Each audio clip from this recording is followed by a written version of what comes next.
Hello, and welcome to a redo of Unexplained Possibilities Podcast.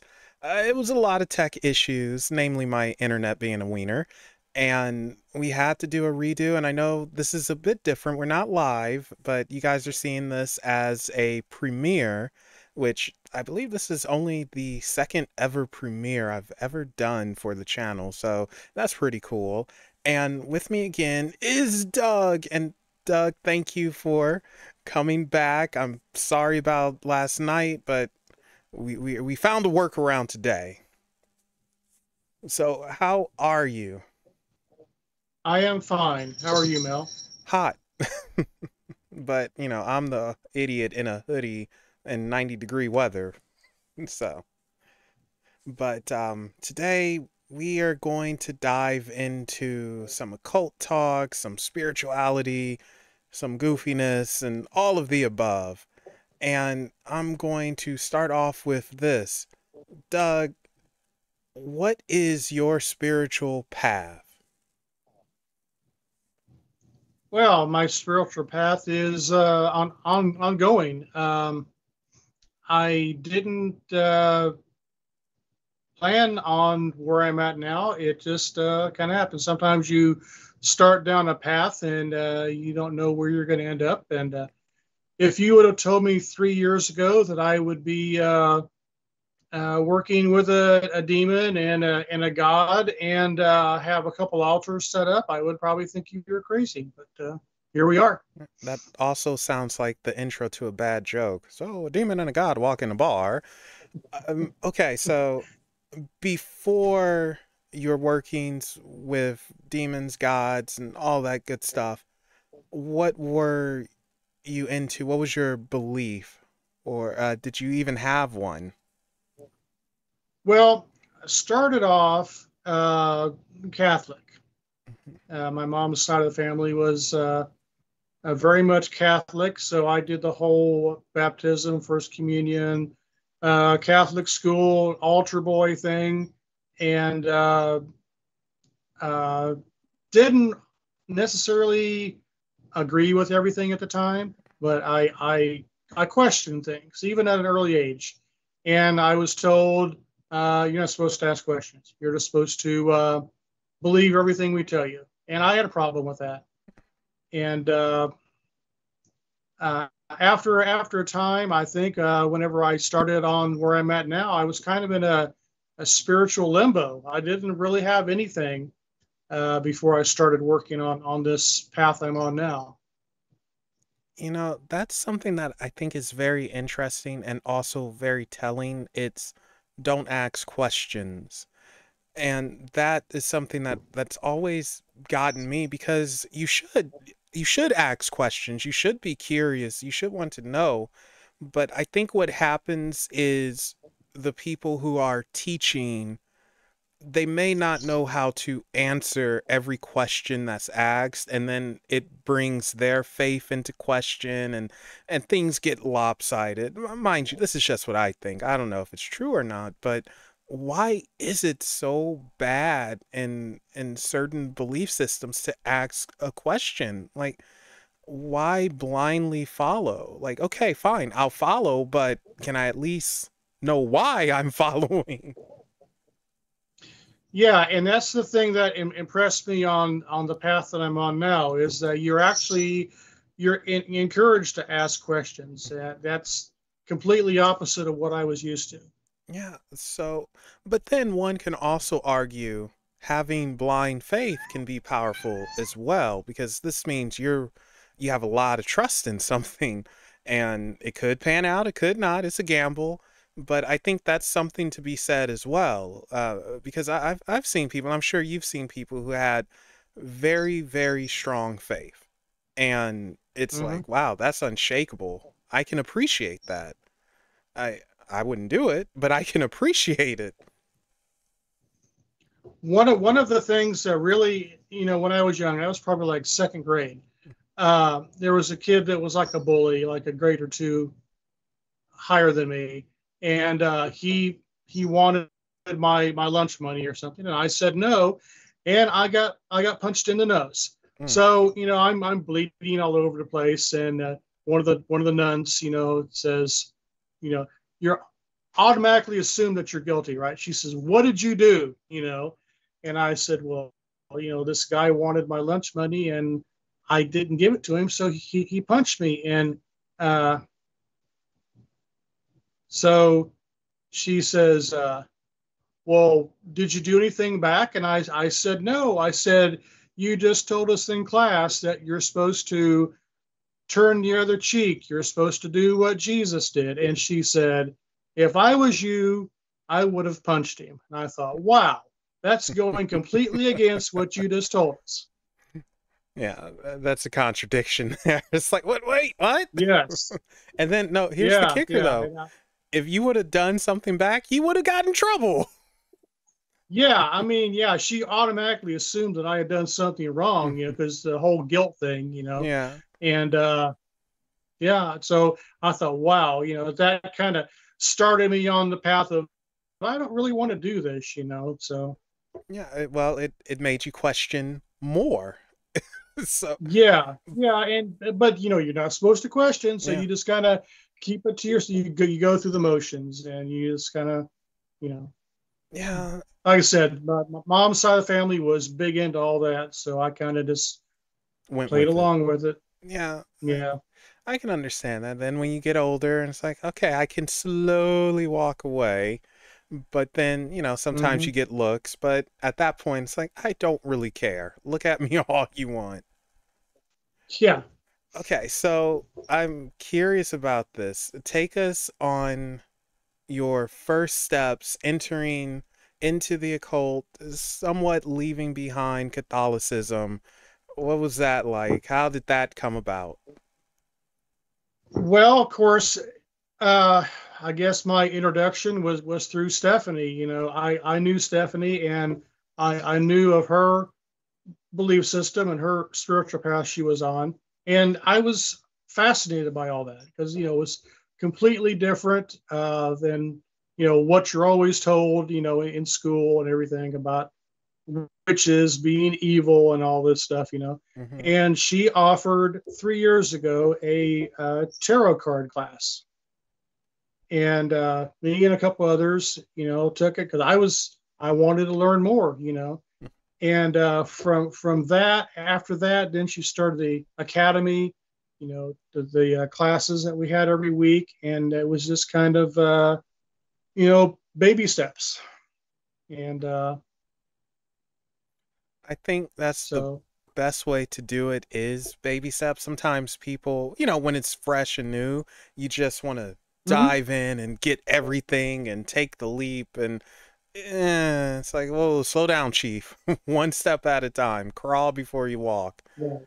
So, how did you stop yourself from getting overloaded and overexcited with this new thing? Well, I'm a I'm a chemist, so I kind of look at things from like a data standpoint, and so I'm usually pretty cautious.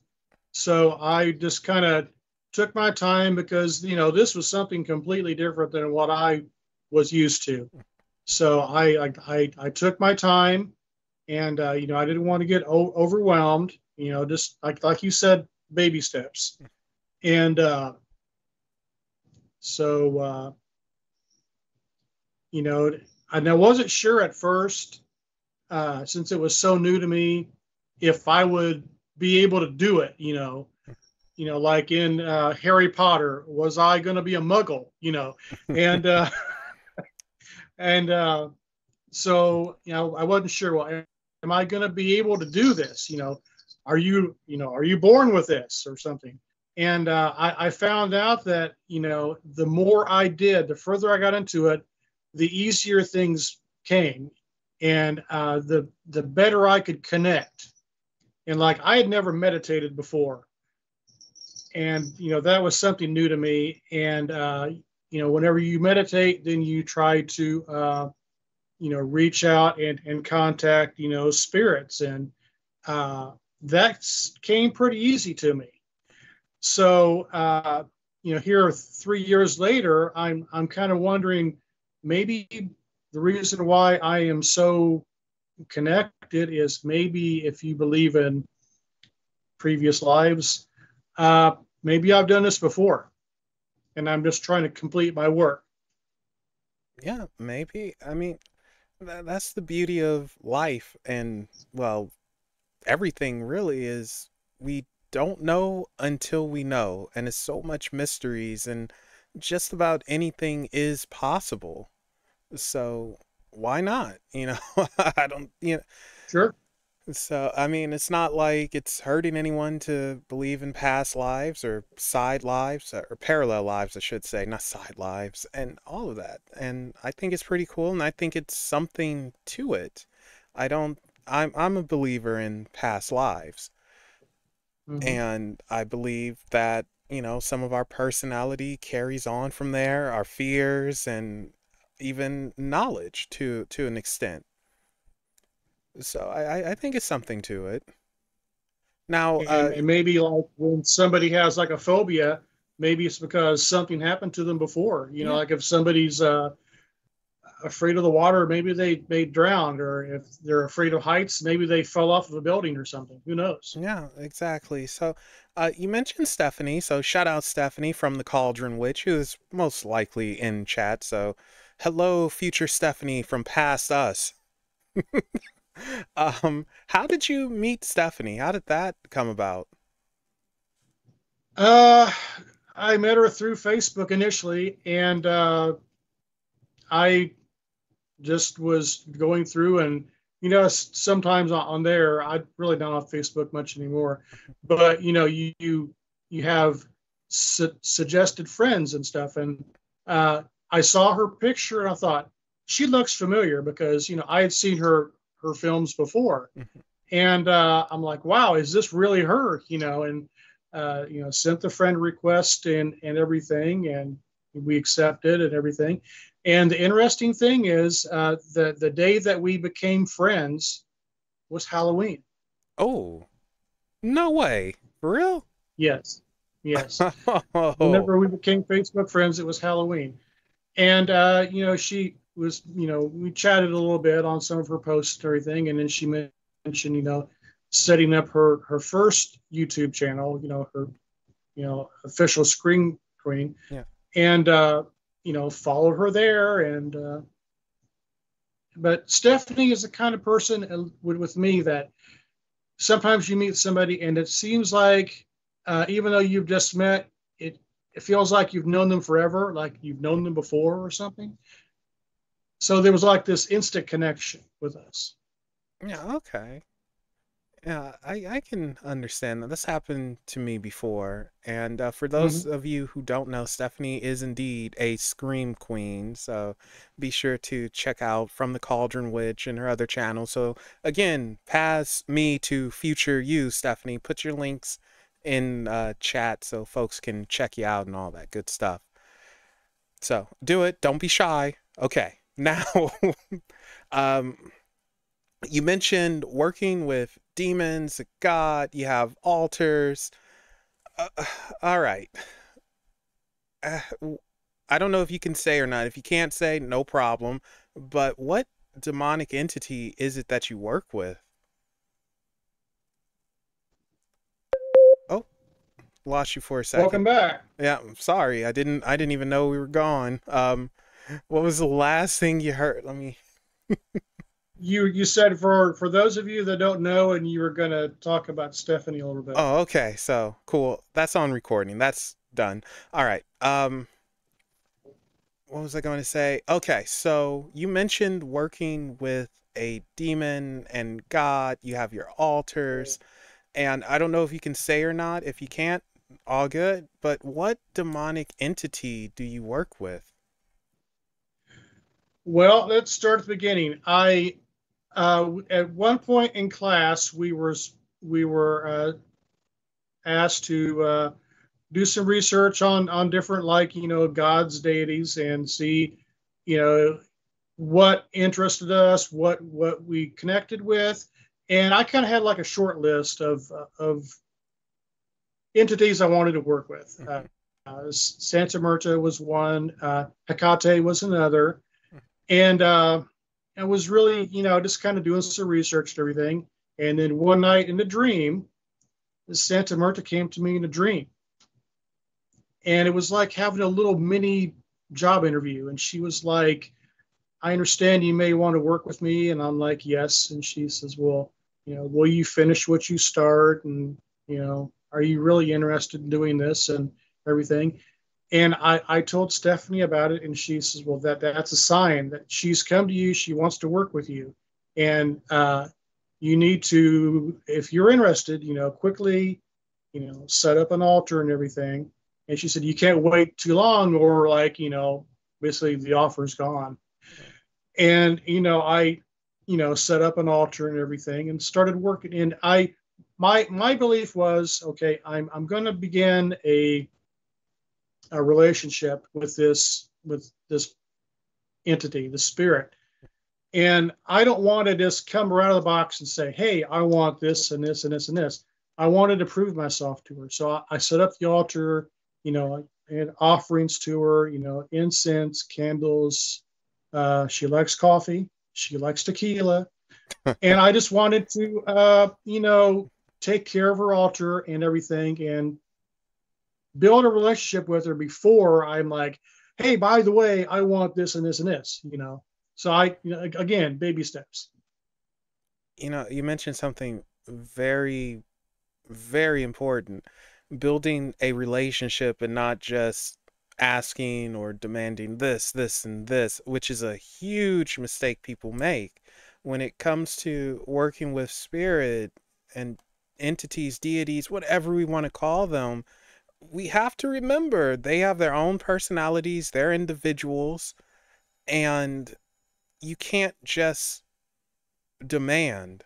And people have to realize you yourself have to put in work. It's not necessarily them giving you what it is that you want or desire, but a lot of times it's us doing it because we're putting in work. We're understanding ourselves better Mm-hmm. as well as the things around us. So you saying and understanding, like, no, let's build a relationship instead of just, hey, here's some flowers, now give me this.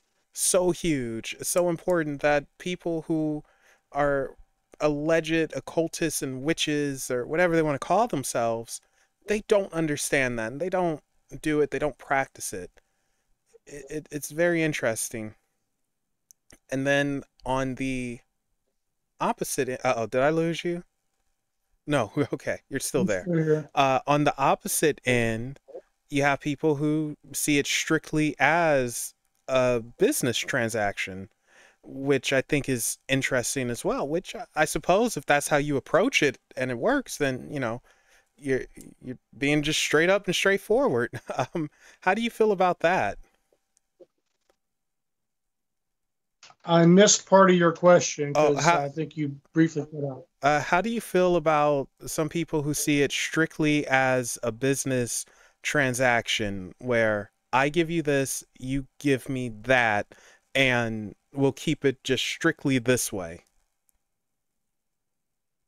Um, I mean, yeah, some people feel comfortable doing that, but I think if you I think you're going to limit yourself.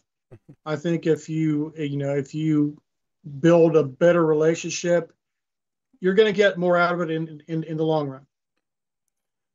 Yeah, and that's the thing.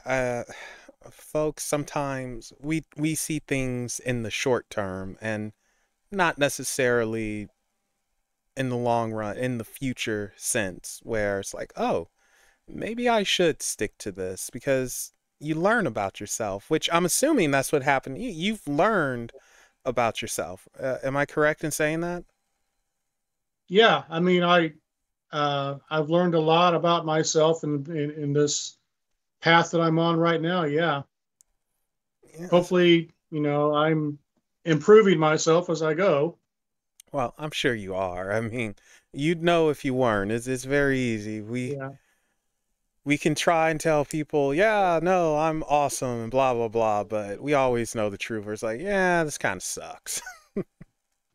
But that's really cool. And Santa, I always have trouble saying her name. One day I have to learn Spanish. Santa Muerte. How? I'm just curious because I know that sometimes she appears differently with people. How does she appear to you? Like in a physical way, just only hearing her voice, sensing. How did she appear to you? I'm curious. When she appeared in the dream the first time, she was all in white, and she pretty much had a human face, but it was almost like she had almost like some facial tattoos or something that kind of gave her almost a skeletal look. Oh, And I thought it was weird that she appeared to me in white because I'd always thought that she was dressed in black. And my further meditations and stuff I've had with her and actually seeing her, she appears to be just a very tall, beautiful lady. that's interesting because I've been Yeah. told from other people like, oh, she's skeletal, like she Mhm. embodies the Grim Reaper, or she wears all black and has the red roses and all that. So it's very interesting how they come to us differently. Why do you think she, or rather different entities appear to us and just come to us differently instead of just using a universal appearance? I think it depends on the individual. I think they appear to you how they think you will best receive them.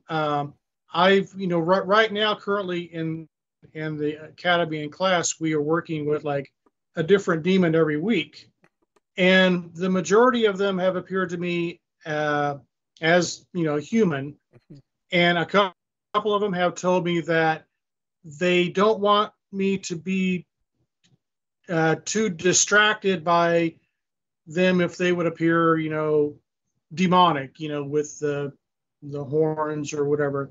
They felt that it would be easier to appear to be uh, human. Okay. I can understand that. That makes a lot of sense to me. Don't show up looking like the spawn of good lord, whatever creepy demonic thing and expect someone to try and work with you. It's not going to go good. Um, Now, I'm also curious, considering your Catholic background, how did you feel the first time Santa Muerte came to you? And thinking about, again, your Catholicism, your Catholic background, and it's like, did you think, like, oh my God, it's a demon. What am I doing? I'm going to burn for the rest of my life, or what? I'm curious. Well, at that stage, I had pretty much abandoned that whole belief system and everything. So when she appeared to me in the dream, I was like, "This is fucking awesome," you know. You embraced it. Okay. I embraced it. Yeah. I also work with Belial. I have Okay. an altar to Belial.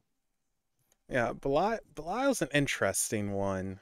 A lot of people work with them, and he's one of them that he comes to folks in different ways, I've noticed. Some people have said that he's very, very scary and rough and mean and all of that. And Curtis Joseph, he has said for his experiences with Belial interactions that Belial is not scary for him. He was just very straightforward and take no mess, but not I'm going to burn you or anything like that. It's like, no, if you mess up, you have a lesson to learn here. And it Mhm. could be a harsh lesson, but you learn. So What is it like working with Belial? Yeah, he's like Curtis said, he's very down to earth, but he's in no way scary. I mean, I have a pretty good relationship with him. Uh, so I think that if you go into it showing fear, or if you show into it showing arrogance or something, then you're going to have problems. Yeah, and You have to be respectful and brave. yeah, and I think there's something very, very much to that, as well as uh, projecting our fears and how we perceive things. Because I was speaking to someone about this not too long ago, but if we project or believe that, like, we'll use just Belial as an example. Belial is supposed to be this 20-foot tall, charred, scary, fiery guy, and you won't accept anything else but that. Well, that's how he's going to come to you. And it's like, blame it on yourself, buddy. You should have picked Mm. some, I don't know, princess ballerina or something. Shoot. But, you know, so how did Belial, or how did you start working with Belial? How did that come about?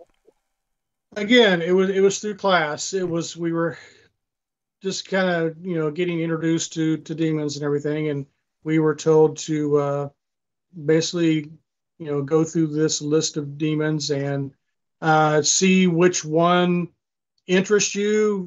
Which one would you like to work with? And I I picked Belial. Stephanie had done some work for me to get a promotion at work, and she did a lot of work with Belial. And I thought, well, okay, I'll give it a try. So that was part of my reasoning in selecting Belial to do this exercise in class, where you took a piece of aluminum foil and you draw the sigil of the demon, and you put it in your hand, and you meditate, and you try to make a connection. And if you make a connection, it'll start to feel warm or hot in your hand, and it may flutter, in your hand. And that all happened. And then if you want to take it a step further, you could take a drop of your blood and put it on that piece of foil. And when I did that, it was like rotating in a circle in my hand. And I thought, well, I think we've made a connection. And after a period of time, I just decided, well, I just had this desire. Sometimes you just get this feeling, and you act on it. I just had this desire to set up an altar. And so I have one for Santa Mirta, and I have one for Belial. I also have a small one for the what we're doing now, where we work with a different demon every week. I have like a very small little temporary altar that I use for whoever we're working with. Okay, so yeah, wow, talk about jumping right in there. I mean, and it's interesting too that you said Belial's down to earth, because I do think he is the king of Earth. Like, I think he runs this realm technically, so he better be down to earth. I would be concerned if he wasn't. But have you seen Belial at all? Like, has he physically appeared to you or given you a glimpse of what he may or may not look like? Uh, yes, as a matter of fact, it was a couple weeks ago. We took a little break from class, and so I thought, well, I'm going to. And we were working with Belial. We had like a week before we resumed classes. I thought, well, I'm just going to do a second week with Belial. And the first week, he told me, he says, I want to do something special. It's going to be a surprise. And he wouldn't tell me. And then he finally said, well, it's going to be something visual. And the first week, I didn't see anything. I didn't notice anything. And the second week, I was doing a ritual, and I have my altars set up in the basement. And I'm, got everything going and everything. And I look up in front of me, and there he is.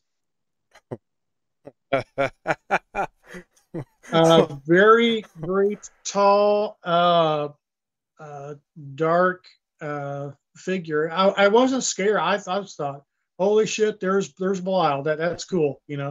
And so yeah, Wow. that was his visual. There he was. That's a surprise moment. All he needed was that soundbite from Dexter. Surprise, mother. That's oh, and there's the recording again. But yeah, so that's really cool. You saw Belial. That's amazing. That that's really cool. And I like that you're not afraid. No, no. And I've also actually seen Santa Muerta before. What, like physically outside of your dream? Yes. Oh my gosh. Now, how did that And come about? I've heard. I was well, and then we had another break, and I did 2 weeks with her, and I was doing something, and I went to like the sink or something down there, and I came back, and she was standing in front of her altar. Oh, Again, wow. it was just like the shape of her, Yeah. I mean, that's all you like need. an outline of her body, and I could. Wow. That's amazing. I I remember I saw something one time, Raphael, not Archangel Raphael, but I was speaking to Angie. We were video chatting, and I don't know, things were going haywire. And I remember looking at my screen, the little preview, and I saw something over my right shoulder, and it was Raphael. It was over. Just I'll never forget that. It was over my right shoulder, and I saw it there, and I jumped and I looked. You know how you just kind of jump back, and I was like, "What the heck was that?" And it was him, and I remember getting a pendulum to see if I could connect, and that sucker was just boom, boom, boom. He was excited, I was excited, and it was just a very interesting experience. And like you said, I wasn't afraid. Like you said, you weren't afraid. And Raphael looks a little bit like Geralt from The Witcher as well. So go figure. Uh, Cool. okay, so let's talk about a little bit of ritual work. I assume you do ritual work Every week. every week. Okay, so you're dedicated. And that's something that's big as well, dedication to the craft, which, sometimes people aren't. So, what makes you so dedicated to where you're going to put aside time every week to do your ritual stuff? Well, right now it's part of the class. It's part of the Okay. weekly thing that we do, and it again, to me, a ritual is something. It's just a way of building a connection or a relationship with whoever you're working with. Okay. Now, what, I don't know again if you can say or not, but what type of rituals are you most comfortable with? Right now, it's like you have offerings. You call them forth. Mhm. You have a petition. You present the petition, and of course, you thank them for their presence and thank them for what they're going to grant you. And Now, you mentioned a petition. What is that? Like just you asking? yes, it's basically what you would like them to do for you. You have to be specific what you want. If you leave it vague, then it may take longer to happen, or you know you may not get exactly what you want, kind of a thing. but I always try to be very, very clear in what I ask for, and maybe even use, uh, you know, a pendulum or something, do some kind of divination to say, you haven't, is this clear to you? Is this possible? Hmm. Yeah, being clear, it's so important because you are putting a message out there and you do want it to be clear so you can be heard. If it's all mumbled and jumbled and just not put right, then how's it going to be heard? How is it going to get to you? For instance, I'm sure the two most popular things, and I'm saying this because I believe it to be because of everyone who comes to me for tarot. They always ask for two things: love reading and money. So I'm assuming for spell work, love and money is the most important. And if you want that, then, you can't say, yeah, just give me a girl with a big booty and a nice smile. It's like, I mean, just go around the street for that. I mean, and with the money, I want $1 million. Okay, but can you be more specific? Like, help me find the job so I can have a chance at a promotion for the mill. It's I'm rambling. Well, you mentioned something earlier, and it's true, in that they're not genies, and you ask for something, they are going to, and you have to put in the work. Hmm. Like if you want a job, it's not going to be handed to you. You have to also go out and go on interviews and circulate resumes. They're going to help create an opportunity for you, but you also have to put in the work. Yeah, exactly. And the key word is opportunity. If you want new love, it's not like they're going to come knocking on your door. You got to go out and go on dates and everything.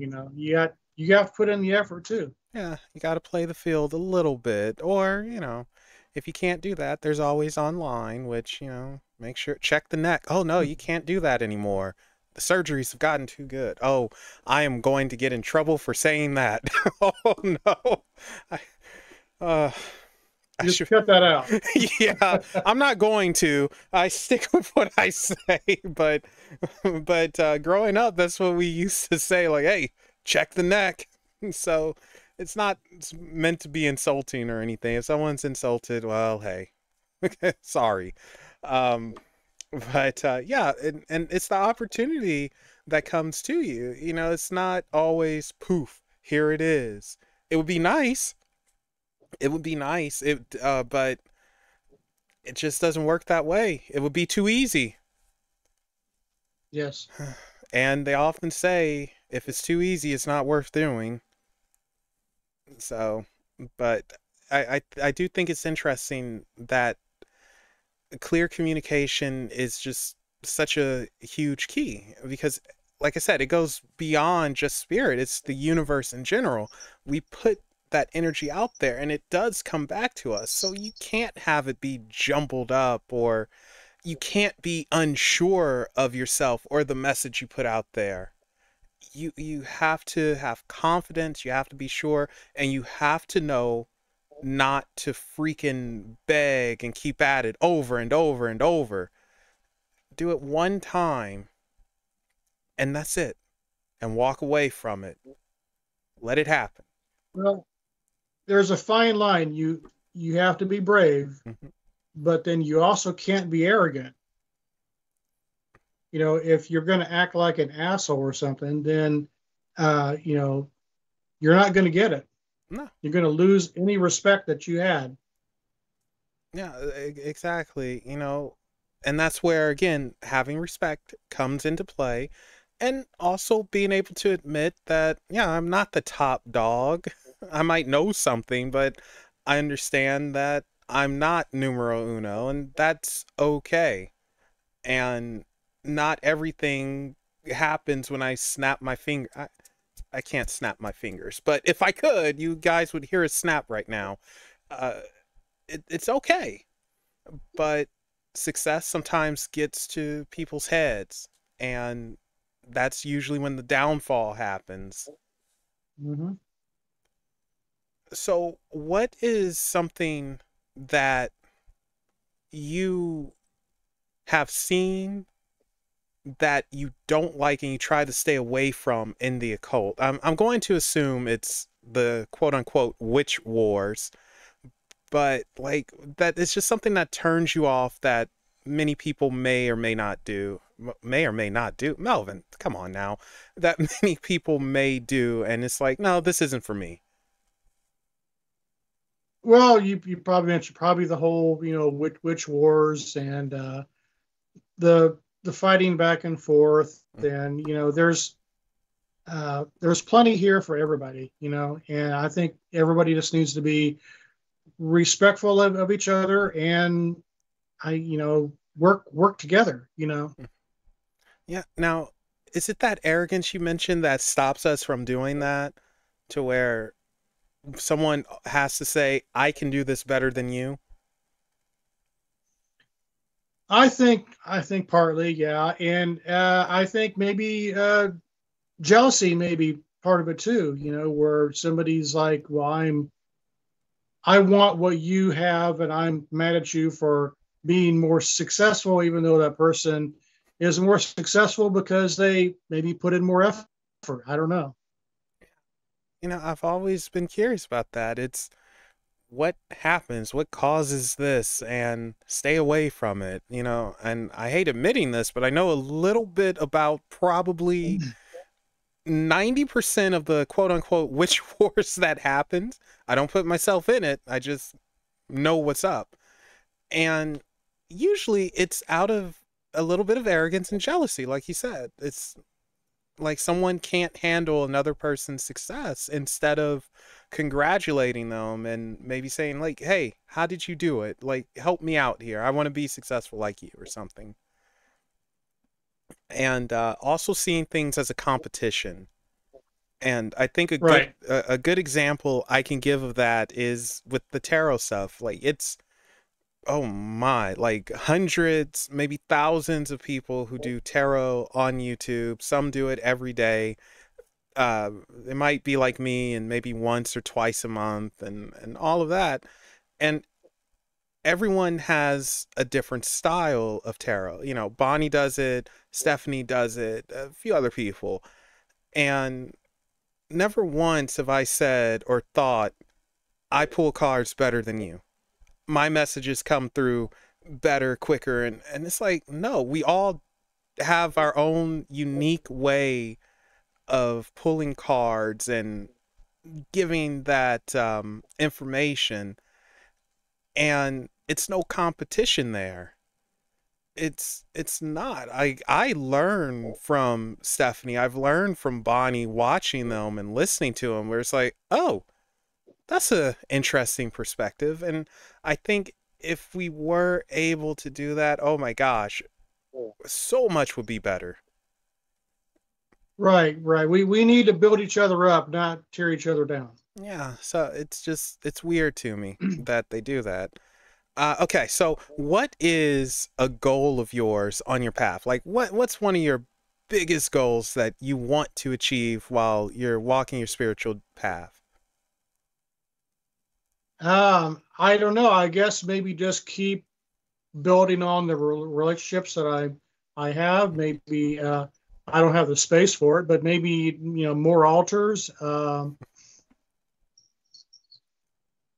think Just because I mean I don't. I guess this 3-year journey that I've been on. I didn't anticipate where I'm at now, and I'm not really sure where I'm going to end up at. I mean, I just maybe more of the same, maybe get more connected, maybe at some point maybe do the tree of life, the clipothic stuff like Stephanie went through. That's probably a goal of mine. I don't know when I'm going to do it, but that's something I would like to complete. it's funny you said that, because watch, it's not going to be when you want to do it. It's just going to slap you in the face and say you're doing it.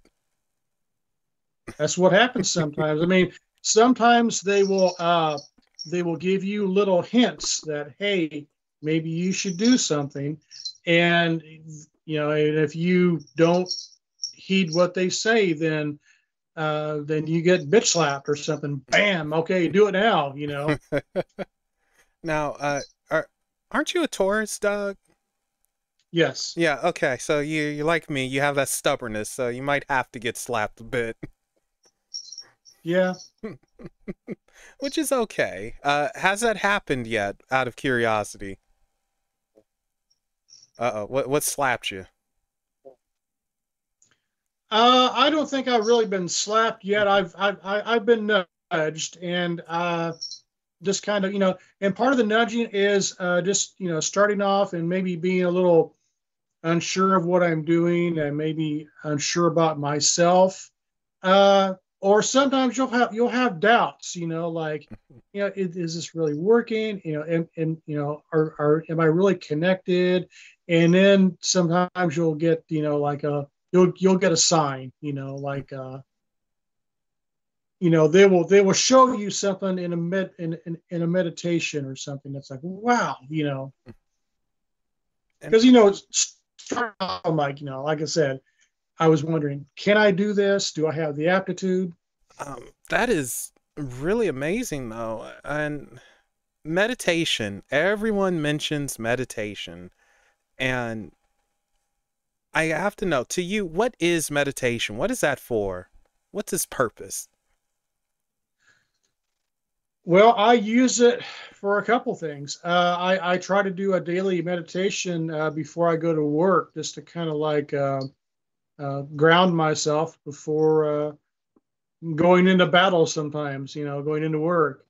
I also use meditation to connect with spirits, with demons, especially if it's the first time. If I've never worked with an entity before, just a meditation is a way of kind of introducing yourself and getting to know another entity. Now, how do you meditate? Uh, it's I kind of, you have to get in a comfortable place, but not too comfortable so you don't go to sleep. Uh, Quiet room. Sometimes a little background music helps, and you just kind of close your eyes and you try to like uh, maybe not think of anything. If your mind kind of wanders a bit, you kind of let yourself come back. But basically, just try to get into a state of mind where you're receptive to you know what what they want to show you. Okay. Now, it's funny because sometimes I know there are people who just, no matter how hard they try, they seem to be unable to meditate or enter that plane. And sometimes I give the advice, instead of completely clearing your mind, try to focus on something. It could be a sun, a building, just whatever. Don't shut everything out completely, but try to focus and isolate certain things to help. And another thing with meditation that I find interesting is you are entering a particular state. And I like to equate it almost to that weird in between sleep state where you're Mm-hmm. not sleeping, but you're not exactly awake. And they say that's when you're at your most psychically aware, is that in between. And I sometimes Mm-hmm. equate meditation to that. What am I doing with my hands here? What is this? Stop it. Um, so yeah, I don't know what's happening there. So that's kind of how I equate it. And I like to say, if you can't meditate, then try to think or be aware of that weird sleep state where you're not out just yet, but you're certainly not awake. And Mm-hmm. listen. And that's where it's huge. Listen, because you will hear something. And sometimes it sounds like a party. It's very odd. Have you ever oh, kitty. Yeah, she was taking a nap. She's awake now. Oh, I see, she was meditating. She's like, "Ooh, all right, let me get in on this." Yeah. um, And also, I think too, whenever you're just starting off meditating, you need to set short goals. Like I'm going to do this for 15 minutes, or you know, because some people, if you say, okay, I want you to meditate for a half hour, they're going to go nuts because some people just have a hard time getting in that state. mhm. But I think if you need to start off small and then build yourself up from there. Yeah, have obtainable, reachable goals and don't Yeah. compare yourself to someone else. Like, I think that's a Right. And huge mistake. yeah, I mean, not only with meditation, but with anything, because I mean, we all connect to spirit differently. Like you mentioned, tarot cards. Everybody has a different technique, a different way of doing it, because we all connect to spirit differently, because we're all different people. Yeah, exactly. Even twins are different.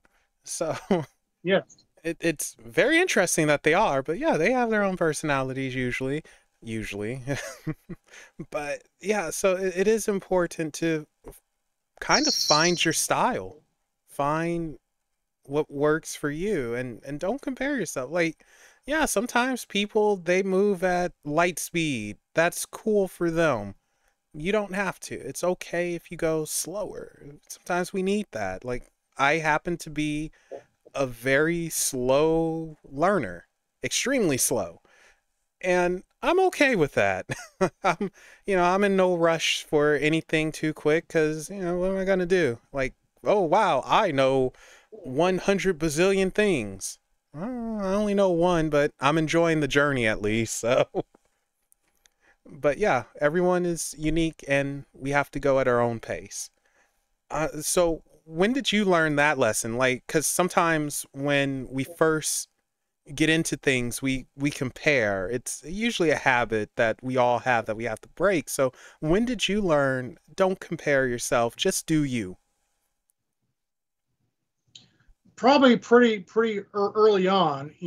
Just asking other people, like, what their experiences were, or whenever they meditated, what did they see and stuff. And sometimes if you get frustrated because you're not like the other people.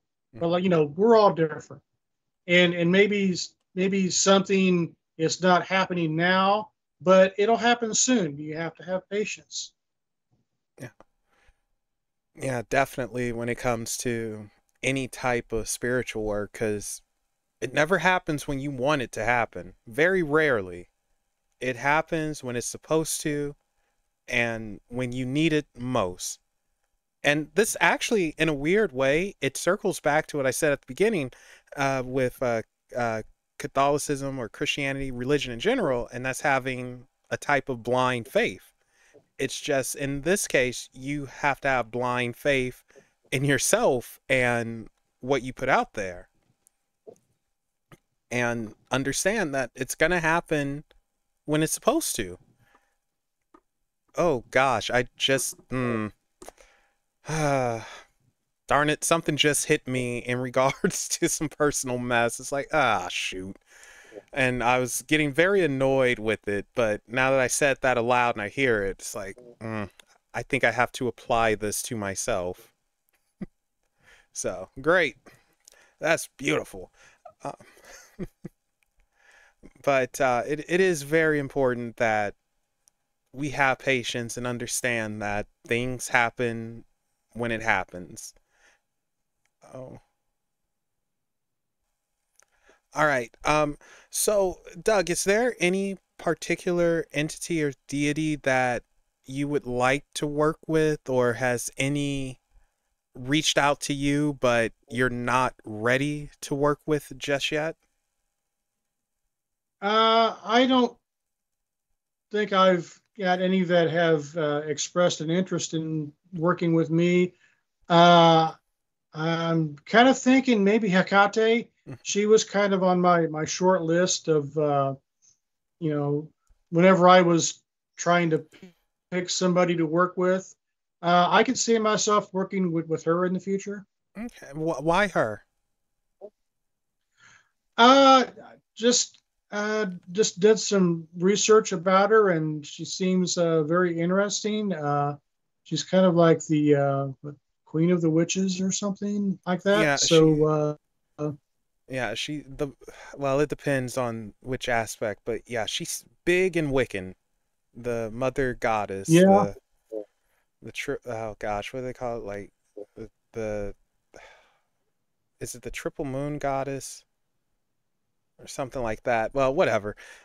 We are going to end it here, I think. Good spot to stop and go. Doug, thank you for joining me and, handling the tech issues with me. Really appreciate it. And thank you for sharing your insight and knowledge. But one last thing before you go completely, and that is what advice can you give to people who are new to this, who want to step in and they might be afraid? uh, be patient. Take your time. Find a good teacher or teachers. I was very fortunate to have Stephanie and Simona as teachers. They've been very knowledgeable and supportive. And take your time. Be brave, but don't be arrogant. Kind of walk that fine line. Okay, so you guys hear that? And honestly, I'm going to also say go check out From the Cauldron Witch. Speak to Stephanie; she'll hook you up and help you out too, because she's really really nice. She's a very sweet woman. And with that said, I think we will end it. And as usual, remember, guys, there are things that go bump in the night. Go ahead and tell them hi. Bye, everybody.